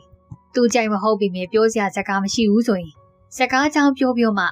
အစချီရတာဖြစ်လို့သူမကြည့်တာတွေကိုလိုက်ကြည့်ရသေးရပါဟိုတလောကတငယ်ချင်းကစကားကူကိုဖုန်းယူတော့ဘာပြောရမှန်းလဲမင်းဖုန်းထဲမှာ BL ကားတွေကြည့်ပဲတဲ့ခင်းများခင်းနေပြီလားကလေးမသူ့အတွက်ဘယ်လောက်ရေးပါလဲဆိုရင်သူ့ရဲ့အချိန်နာရီတွေအားလုံးသူမသာစိုးမိုးထားတာပါကလေးမကတော့ပူပန်ခြင်းကင်းမေ့စွာနေသူ့ဘက်ကရှေ့ဆက်တူဖို့အရှင်ယူနေနေ့ရက်တွေကကုံဆုံးသွားခဲ့ပြီးတော့အောင်စည်းထွက်မနေတော့မှရောက်ခဲ့ပါပြီကလေးမတို့အိမ်ကလည်းတညလုံးအိတ်တဲ့ပုံပေါ်ပါသူ့မှာလည်းရေကုန်မှုတွေကတိုင်းသားနေအိတ်ဆက်မရနိုင်ခဲ့ပါဘူးသူဟာဖွင့်ပြောဖို့အတွက်ကိုအောင်စည်းထွက်တဲ့နေ့ကိုရွေးချယ်ထားတာပါအမတ်တရနေ့ရက်ဖြစ်အောင်လို့ပြီးတော့သူမစိတ်ချနေကောင်းလို့ရှိရင်သူ့အတွက်ပိုကောင်းမယ်မလားမနက်၄နာရီမိုးလင်းခံနေချိန်မှာတော့ကလေးမကြီးကစူညံတန်နေကြတာပါသူကလည်းရေကိုစိတ်လို့ရှားခြင်းများစွာနေမိစိတ်နေရဲ့သူမအကောင့်လေးတောင်စာဖို့လိုက်ပါတယ်အောင်စင်းသိပြီလားကလေးမသူထင်လို့ပါပဲကလေးမအချိန်ကြီးကောင်းမပေါ်ပါတယ် reply နောက်မှတိတ်မချလိုက်ပါဘူးဟုတ်ပုံအောင်နေကိုသိပြီသားလေကလေးမအောင်မေးဆိုတာကိုနုရောဘယ်နှခုလဲ၄ခုတဲ့ဒါနဲ့ဦးလေးရမအိတ်သေးဘူးလားသူ သူ့မှာရည်စကားပြောဖို့အစပြောဖို့စာရိုက်နေစမှာပဲ။ကောင်းမလီနဲ့ပြောနေရလားဦးလီရက်ကျူနေနဲ့နော်အသက်လေးနဲ့အားနာအောင်ထပ်ဖို့လာတဲ့သူမစကားကြောင့်လေကိုနှစ်ဖူးကိုပြန်ရိုက်မိရဲ့ကြည့်ပါခုနကခန်းစားချက်ပြည့်နေခွင့်ပြောမယ့်စကားလုံးတွေဟာဖီးရီယာလည်းငုံလို့ပါပါဆက်ပြောရမယ်ဆိုတာမသိပါဘူးဒါကြောင့်လေချစ်စကားဆိုဖို့တိုင်ပင်ထားတဲ့စာတွေကိုဖြတ်ပြီးတော့ကိုကစင်ငယ်ပါကွာယုံစရာလားအတီပြောတာအခုကို့မှာချစ်ရတဲ့မိန်းကလေးကတယောက်ပဲရှိတော့တာအဲ့ဒီကောင်မလေးကိုတပွားလုံးစာယူရပြီးမှချစ်တာအဲ့ဒါမလို့ကို့ဘက်ကစရာမရှိတော့ပါကွာကိုတကယ်ချစ်ရတဲ့မိန်းကလေးကရှိနေလို့လေသူ့ဘက်ကရေလာမြောင်းပြီးတော့မကပါဘူးချောင်းဝပင်လေကြီးပါဖောက်တာမီးလိုက်စမ်းပါအဲ့ဒီကောင်မလေးကဘသူလဲလို့မေးပါအဲ့ဒါပုံနဲ့ပါဆိုင်တော်ပြီကွာအဲ့ရေးပြက်တယ်အိတ်တော်မယ်သူမရဲ့ပြန်စားတွေကြောင့်လေလမ်းစာတွေကလွဲချော်လို့ပါဒါပေမဲ့လေဒီနေ့ကိုမရရအောင်ဖွင့်ပြောမယ်မသိချင်ဘူးလားအဲ့ဒီကောင်မလေးခဏစကားပြောရအောင်လေခဏလေးပဲဦးလေးမူးနေရတာအရက်ရစ်တာပဲကိုမမူးပါဘူးကလေးမကိုတီပြောနေတာကိုတကယ်ချစ်ရမယ့်မိန်းကလေးကိုဒီနေ့ဖွင့်ပြောမလို့ပြောလေဦးလေးရလေအဲ့ဒါပုံနဲ့ပါဆိုင်လို့လေပုံအိတ်ချင်နေပြီကလေးမရဲ့စာတွေကြောင့်သူဟာဆုံးဖြတ်ချက်တွေကိုခက်ခဲမှချပြီးတော့ကလေးမထပ်ပို့လာတာ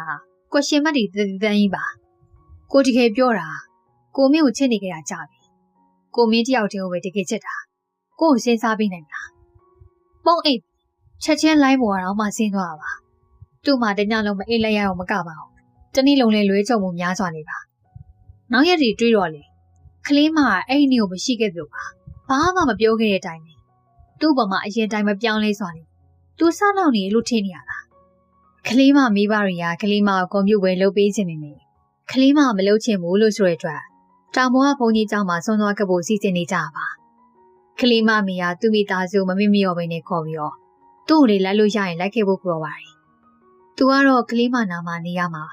ရွှေလိုခွင့်ယူလည်းလို့မခံနိုင်ပါဘူးအဲ့ဒါကြောင့်လေပန်းပေးရမဟုတ်ရင်တော့မှခွင့်တင်မယ်လို့တွေးထားရင်ဒါမဲ့လေစန်တရဲ့ဖြစ်သွားတဲ့အတွက်သူ့မှာတက်တက်ကြွကြွနဲ့ဖြစ်နေရပါကလေးမရှိမှကြည်ကောင်းနေရလို့မနေ့က2 နာရီလောက်စိုးထပြီးတော့ဝတ်ဆောင်ယူရပါညာတယ်မမေကတော့မှမျက်စောင်းထိုးနေတရားပါဖះလေးတော့မှဖြစ်လို့သူကစတေးကော်လန်အပြာနုနဲ့ရောဘစတိုပြရင်းလေးနဲ့တွဲဖက်ဝတ်ဆင်လိုက်ပါတယ်ကလေးမတီတီငင်ငယ်လူကြီးဆန်ဆန်ပုံစံမျိုးသဘောကျရတယ်သူ့ရဲ့ချုံမမှုတန်တရားဝင်လာတာကလေးမလေးကြောင့်ပါကောင်းမလေးမင်းပြန်မချစ်လို့တော့မဖြစ်တော့နော်ကိုကဒီမှာယူရင်နေပြီအစကတော့ကိုယ့်ရင်ကားနေသွားဖို့စီစဉ်ခဲ့ပြီမယ်စွန့်ကပ်ဖို့ပစ္စည်းရတွေနည်းနည်းလူများတော့လိုလက်ဖြစ်အောင်လိုက်ထွက်နေတဲ့သားသွားပြစ်ခဲ့ကြပါတောင်မော်ဘုံကြီးကြောင့်အရန်ဝေးရကြောင့်နေ့လေစာထမင်းချနေတဲ့ကောင်းအောင်မှကလေးမကားနေမူးနေရကြောင်းလေအလေးနေရာမှာစီးရပါသူကတော့ကလေးမရဲ့မျက်စောင်းတို့အနောက်ဘက်မှာနေရာယူနေပါသူ့ရဲ့ကလေးမလေးကိုတစိမ့်စိမ့်ကြည့်နေမို့စားတွေ့ကစားလို့ကလေးမစပင်းနေမတူတော့ဘဲနဲ့မိန်းကလေးကလေးထဲမှာပုံစံဝင်လာခဲ့ပါပြီ2 နာရီလောက်ရောက်တော့လိုဝါခီးကိုရောက်လာခဲ့ပါပြီပုံလေမူးနေရလားသူမမီယာမေးလိုက်တဲ့စကားကြောင့်လေသူ့မှာစိုးရိမ်ပူပန်ခြင်းများစွာနေပါကားပေါ်အဆင်းတော့အနည်းငယ်ရာတိရန်တိုင်းနဲ့မိဘတွေကမလန့်မကန့်မှပစ္စည်းတွေစစ်နေတဲ့အတွက်သူကတော့ကားပေါ်အဆင်းမဲ့သူမကိုလက်ကမ်းပြီးပေးလိုက်မိတာပါကိုလက်ကိုကင်စင်လေကားမှုနေရမဟုတ်တာ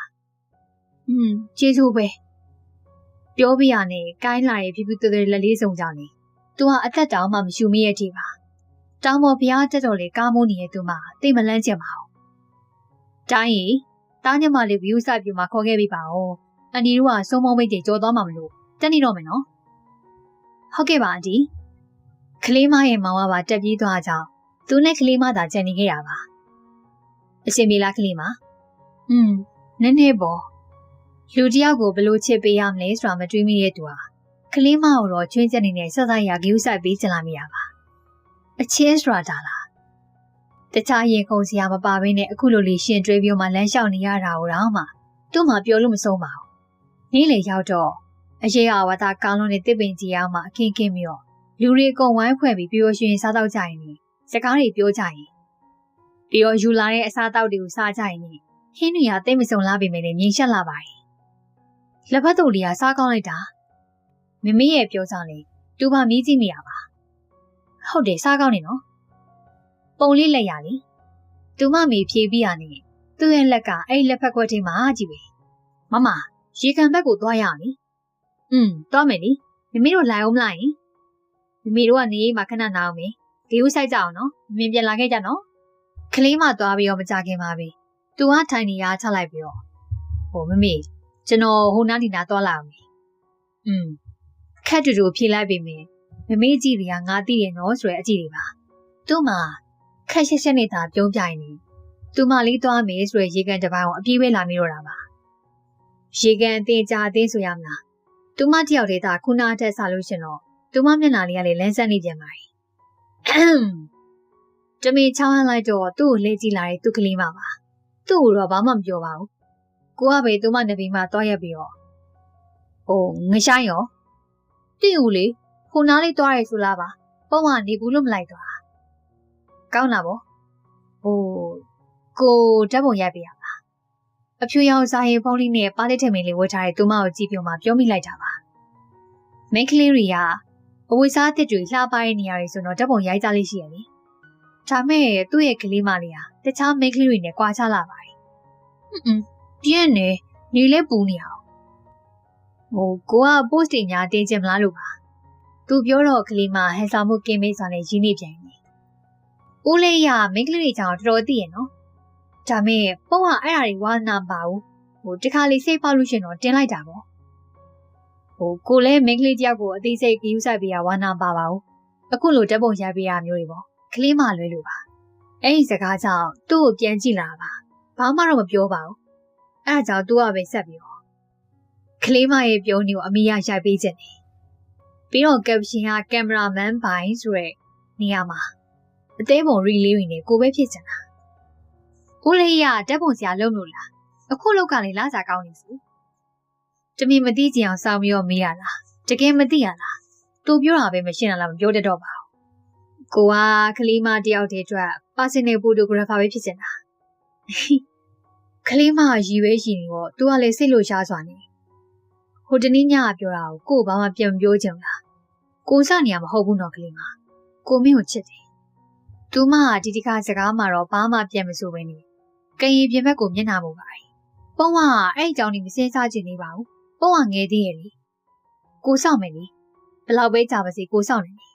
ပုံကခင်မင်မှုနဲ့အဲ့ဒီအချစ်ကိုခွဲခြားထားတဲ့ပုံပြောတာနားလေလားကိုနားမလဲဘူးဒီလိုလေအခုဦးလေးရပုံကိုချစ်ရေးဆိုတာပုံဘက်ကချစ်ချင်းမယ်မချစ်ချင်းမချစ်ဘူးအဲ့ဒါပုံပိုင်းလေပုံခုချိန်မှာအဲ့ဒါတွေလေစိတ်ထဲမှာမရှိဘူးတစ်ချိန်မှာပုံညင်လိုက်လို့ခင်မင်မှုပြတ်သွားတာမျိုးလေပုံကမလို့လားပုံကခင်မင်မှုကိုတန်မိုးထားတယ်ဦးလေးယူပုံကိုတရားလို့လည်းခင်မင်တယ်ကိုနားလေပြီကိုစဉ်းစားပြီးမှမဟုတ်လားနောက်မှပေါ့ပုံစဉ်းစားခြင်းနဲ့ချိန်မှာစဉ်းစားပြီးပါမယ်ပုံခုချိန်တော့လွတ်လပ်ပဲနေခြင်းတယ်ဒီကြားထဲမှာရင်လိုပဲခင်မင်နေတာပေါ့ကိုနီနာကိုစူးစမ်းပါမယ်ပုံကလက်ခံမယ်မပြောဘူးနော်စဉ်းစားပြီးမင်းလူပဲပြောတာကြားထဲမှာနောက်တစ်ယောက်ကလေးမရဲ့အကြောင်းတော့ကြားလေးပိုနားလေလားလေပါကလေးမကသူပြောလို့ပဲသူ့ပေါ်မှာအခင်မင်မပြေဆက်ဆံတာမလို့သူချီဆိုတာမိနေမှာဆိုလို့လေတတိကိုခဏခဏဖော်ယူနေရပါပြီးတော့ကလေးမလွတ်လပ်ပေါ့ပါနေတတ်ပေမဲ့မာနနေနေကြည့်တတ်ပါရဲ့မမေကတော့ပြောပါတယ်နေဝက်လေပြီတဲ့လေပါစီကိုတော့ကတော့ကလေးမအလှပဆုံးဝက်ပေါ့ဒါပေမဲ့လေကလေးမရဲ့အချစ်ကိုတော့အချိန်တိုင်းမျှော်လင့်နေမိတာပါသူမကြောင်းသွားခံနေတော့သူ့မှာစိတ်မချဖြစ်ရပြန်ပါတယ်ကလေးမတနေ့ထက်တနေ့ပို့ပြီးမှလှလာလို့မမေပြောတာကတော့ကလေးမအိမ်မှာသာဖြစ်တယ်လို့နေနေပေမဲ့အချက်တန်းကြောင်းတက်တုံအားဆိုရင်တော့နေတိုင်းကိုယ့်ရဲ့ကလေးမကိုလာပိုးကြတာရည်တွက်လို့တော့မှမနိုင်ဘူးလေအစကလေးကမျိုးပြန်မနေဖြစ်တာကိုတော့မှနောက်တရကျင်တရားမှာလက်ဖြင့်ဆိုရင်တော့ကလေးမအကြောင်းသွားတော့မှာစိတ်မချပေမဲ့လေကလေးမကိုယုံပါတယ်ဒါမဲ့သူကတခြားမိန်းကလေးတွေရဲ့နှလုံးသားကိုစော့ကစားမိလို့ကဲကျမပြစ်ဒဏ်ပေးချင်လားမသိပါဘူးအလုပ်ကနေပြန်လာတော့အေကန်ထဲမှာရှိရမမြာဒါရေချိုးပြီးတော့မှကြောင်နေကြလာတော့လေနေပြီးထားမယ်မိမိချက်တာလားခုနအပုံလေးလာပို့သွားတာသူတို့အိမ်မှာချက်လို့တဲ့ဩမင်းနေလိုက်တာညနေကဟိုခင်သူချက်ဆိုတာလာသေးတယ်တားဟီးစားမလားဟာအိတ်ပါမမီရလေကျွန်တော်လည်းပြက်တာကြားပါပြီအဲ့ဒီကောင်မလေးဘက်ကလမ်းမခွဲပေးဘူးဆိုညနေကလည်းမပြက်ပေးနိုင်ဘူးဘာညာကြီးပြောသွားသေးတာကျွန်တော်အပြက်ပြောထားပါရဲ့ကျွန်တော်ပုံမုံတကယ်ချစ်တာဗျအေးအဲ့တော့ပုံမုံလေးကရှောက်နေတာဗျာတို့မှာစိုးရင်ပူပန်မှုများစွာနေပြီ မြင်ကွင်းနေတော့မှဝေဝါးလာတယ်လို့ပါပုံလေးကအရန်ကိုစိတ်မာတဲ့ကလေးနော်ဟင်းအင်းဆိုရင်ဘယ်တော့မှနောက်လဲကြည့်မှာမဟုတ်ဘူးမမေစကားကိုကြားတစ်ချက်မကြားတစ်ချက်နဲ့အပေါ်တက်လာခင်းမိတာပါရေတော်မချိုးရသေးပါပဲနဲ့ဖုန်းဖွင့်ပြီးတော့ကလေးမစီကိုကလေးမညနေရတွေ့ရမိန်းကလေးကကိုနဲ့ဘာမှမပတ်သက်တော့ဘူးနော်ကလေးမထင်လွင်းမှကိုတိတ်ကြောက်တာပဲကိုကိုယုံမိပါနော်ဖြည့်ရှင်းချက်တွေတည်တည်တိုင်းပဲပြီးနေမိပါတယ်ကလေးမတော့ဘာမှမဖြစ်တယ်လို့ပါပဲမမေပြောလို့ပဲသူ့ရဲ့ကလေးမအရန်ကိုပြတ်သားရတူပါကလေးမစကားတွေကြောင့်အတိတ်မှာပွေရှုပ်ခဲ့မိအောင်နောက်ထပ်ရမိတော့ပါအချင်းလေးသားနောက်ပြန်လဲလို့ရခဲ့မည်ဆိုတော့သူ့ရဲ့အတိတ်တွေကိုပြင်ဆင်ခြင်းမိတာပါပုံကသဘောထားမသေးသေးပါဘူးပြီးတော့အတိတ်ကတိတ်လက်ရှိကလက်ရှိဆိုတာခွဲခြားသေးတယ်ဒါမဲ့လေပုံမုံဆုံးရတခြားတယောက်နဲ့ရှင်ပြန်ပြီးတော့လူရမှာပဲပုံကလောဘကြီးကိုအတွက်သာဖြစ်တည်တဲ့အရာပဲလို့ချင်တာချစ်ချင်းတစ်ခုမှယုံကြည်မှုကအဓိကပဲမဟုတ်လားပုံနောက်ခွေမှာစိတ်ချရပါမလားဆိုတဲ့အတွေ့အကြုံစိတ်မချခြင်းနဲ့ပုံမိုးအောင်မဖြတ်တန်းခြင်းပုံဦးလေးရုပ်သဘောကျပါ යි ဒါမဲ့ယုံကြည်မှုတော့လို့တည်အတိတ်ကိုအပြစ်ပြောနေရမဟုတ်ဘူးနော်အတိတ်တွေကပြစ်စုံပံကိုလာနှွေးနေရတော့တကယ်ကိုမကြိုက်ဘူးဒီနေ့ကြုံတာပဲပြောတာမဟုတ်ဘူးနော်ဦးလေးရဲ့ရီးစားဟောင်းတွေကတော်တော်များပုံတည်တယ်မှာရှိတယ်ပုံလို့ကလေးယောက်ကိုစမနေပါနဲ့ခင်မင်မှုကခင်မင်မှုပါပဲသူကချစ်တယ်ပြောပြီးတော့အငင်းခံရခြင်းမျိုးလားအဲ့နောက်ပိုင်းမှာကလေးမကြောင်းသွားတော့တခါတည်းသာစကားပြောဖြစ်ခဲ့ကလေးမကသူပြောလို့ပါပဲသူ့ပေါ်မှာအရင်လိုပဲကိုမသာချစ်သူရသွားမလားပါလားအတွေ့အကြုံနဲ့ယူမတက်ပါသူ့သက်30ရဲ့ဝင်တော့မိဘတွေရဲ့ဆန္ဒကြောင့်အလုပ်ထွက်ပြီးတော့မိသားစုပါရွှေစာလေးတို့သာဦးစီးဖြစ်ခဲ့ပါတယ်အရင်ထက်ကအများကြီးတင်ငိမ့်သွားတယ်လို့ပြောရမလားအရင်လိုမပွေမရှုပ်တော့ဘူးပဲသူချီရတဲ့ကလေးမတော်မှစတုတ်ထားနှစ်ကိုရောက်ပြီပဲသူကလည်းသူ့လေးပြသူ့မလုံးစွာနေပြီထပ်ပြီးတော့ချီရင်မစုံမိခဲ့ပါဘူးဒါမဲ့လည်းနှလုံးသားထဲမှာတော့ကလေးမတယောက်ကကြီးစိုးနေစေပါမော်နီဖေဖေနဲ့မမီချမင်းစားဝိုင်းမှာထိုင်းနေရဲ့ဖေဖေနဲ့မမီကိုနှုတ်ဆက်လိုက်ပြီးတော့ခုံမဝင်ထားလိုက်တော့ဒါအိမ်တော်မပြုတ်သေးဘူးလားမမီကလည်းကျွန်တော်လက်မထက်ချင်သေးပါဘူးတားတက်က30ကိုရောက်နေပြီနော်မမီဦးနဲ့မခွေးနိုင်သေးဘူးအမလီတော့ဟုတ်ရဲ့လားမမီစကားကိုပြုံးတာပြုံးနေမိတာပါမမီတို့ကတော့မှပြုံးနေသေးတာပါဒီနှစ်ဒီအတော်ကျွင်းမှာအရှိပြုံးလဲနေသွားရည်တဲ့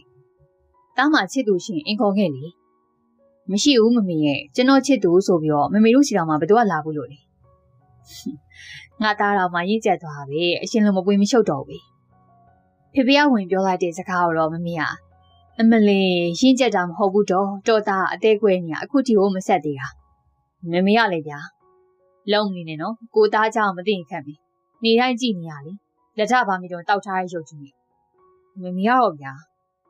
ခွက်တဲ့ဟာကော်ဖီကိုတောက်ရင်လည်းအတွေ့အကြုံနဲ့ချင်းနေမိပါတယ်မမေပြောလို့အသေးကွဲနေရပြောရမှာပေါ့လေသူကကလေးမကြောင့်အသေးကွဲရဆိုတာဒီလိုခံစားချက်ကြီးပါလားလို့တွေးမိလာတာပါခိုတော့ကတော့ကိုမထင်တယ်လို့ဖြတ်ခဲ့တဲ့ရေးစားဟောင်းလေးလေတချို့သူ့လိုပဲအသေးကွဲကြမှာပေါ့ဘို့မမေပြောလို့ဝင့်လေတာပဲသူ့အသေးကွဲခြင်းကတော့ကို့ကိုချစ်နေမှဝန်ခံပြီးတော့မှအငင်းခံတာပဲဒါနဲ့ကိုကလေးမတော့မှပြန်လာခဲ့တော့မှာကိုကစူးစမ်းကြည့်ချင်မိနဲ့ကလေးမပြောခဲ့တဲ့စကားတွေကမှန်းနေရောလေအဲ့တော့လေဆက်ပြီးတော့ကွဲအောင်လေအသေးမင်းမလည်းတက်ကွဲနေရဆက်နိုင်မအောင်လားမျောလင်းချက်တွေကင်းမဲ့စွာနေပေါ့ဒီနေ့ကဆိုင်ပိတ်တာကြောင့်ချုံးစံတိုင်းပါပဲညနေပိုင်းအင်ရှီယာခုံထဲမှာထိုင်ပြီးတော့မလကာပင်ကြီးကိုအကြောင်းမင်းမောကြည့်နေပြီးတော့ဆွေးနေကြမှာနှစ်ဖူးချက်မှာတဲလာထိမှန်နေဘောလုံးကြောင့်လေအဆေးဆက်ကတန်းလိုက်ပေါ့sorry ဗျာကိုကြီးတိုင်အတန်ကြောက်ကြည့်လိုက်ပြီးတော့သူ့ရဲ့မတော်လိုက်ရတဲ့ရောက်ပါလောင်ငဆိုင်ပါမင်းကွာငါထိုင်နေဟာဘာတော့ဗျသူများတွေ sorry နာကိုလာဆွေးနေပြီးတော့သူ့အကြောင်းတော့ကလေးအားစာခွေးပါမကြံတိနေကြပြီသူကလေကလေးမနဲ့အခုလိုမတော်ဆဆုံမိခဲ့တာပဲတိုက်ဆိုင်မှုရှိရင်မှလွမ်းမိပါတယ်ထိုချင်မှာတော့ခေါင်းငုံနေတဲ့သူ့ရှိကိုဝင်လာတဲ့ဖြူနုနုခြေပွားတစ်စုံပါဟုတ်ကိုကြီးနားရဲဝင်လာတဲ့အတန်ကြောင့်သူဟာမယုံနိုင်ခြင်းများစွာနဲ့မော့ချင်ပြီးတော့သပင်အရှိန်နဲ့သူသိချရတဲ့ကလေးမပါအရှောင်ရောင်မှမှနဲ့ထားထိုင်လိုက်မိတဲ့အထိကိုသူဟာဘာမှမပြောဘဲနဲ့တန်ကြော်ရင်ငေးမောမိနေတော့ကလေးမပြုံးပြီးတော့သူ့ရှေ့မှာလက်ပိုက်ရတာနေပါတော်တော်အကူညီတောင်းလို့လေအသေးခွေတောင်ဆက်ပေးဖို့တဲ့ကလေးမရဲ့စကားတွေကိုသူကနားမလည်စွာနေပြီပုံလေးပြောလိုက်တယ်ပုံချစ်တင်နဲ့ဆက်ပေးကြည့်မယ်လို့စင်ကော်ထက်တော့သားမှာပေါ့ဟင် သူကမယုံနိုင်စွာနဲ့အာမင်းလေးတန်ပြုံးမိပြီးတော့ထားရလိုက်မိရဲ့အထိပါအသက်မကြီးမငယ်နဲ့အသေးကွဲညာမရှက်ဘူးလားနေတိုင်းအဖီ post တီတင်းတခါလာလဲအသေးကွဲတဲ့ post ဦးလေးရတော့လေမရှက်ဘူးလားကလေးမစကားကြောင့်သူကခေါင်းငုံပြီးတော့ရှက်ပြုံးပြုံးမိရဲ့အထိပါဒီရွယ်မှအသေးကွဲဘူးလားတကယ်ပါပဲအသက်ကပဲ30ရှိနေပြီအဲ့ဒါကလေးမကြောင့်လေအော်သူများရဲ့ကြားလို့ရှင်လေပုံကအသေးကွဲအောင်လုပ်တယ်လူကျိုးမာကြီးပေါ့ဟုတ်ပါဘူးကိုသိချရတဲ့ကလေးမပါပုံကထပ်ပြီးတော့မှချီးဆိုလာလို့ရှင်စဉ်းစားပြီးတော့အဖြေပေးမလို့သူကအသေးကွဲနေလို့မပြီးတော့အဲ့မှာကွဲနေရတော့ဟာမဟုတ်ဘူးလေဖဲ့ပါ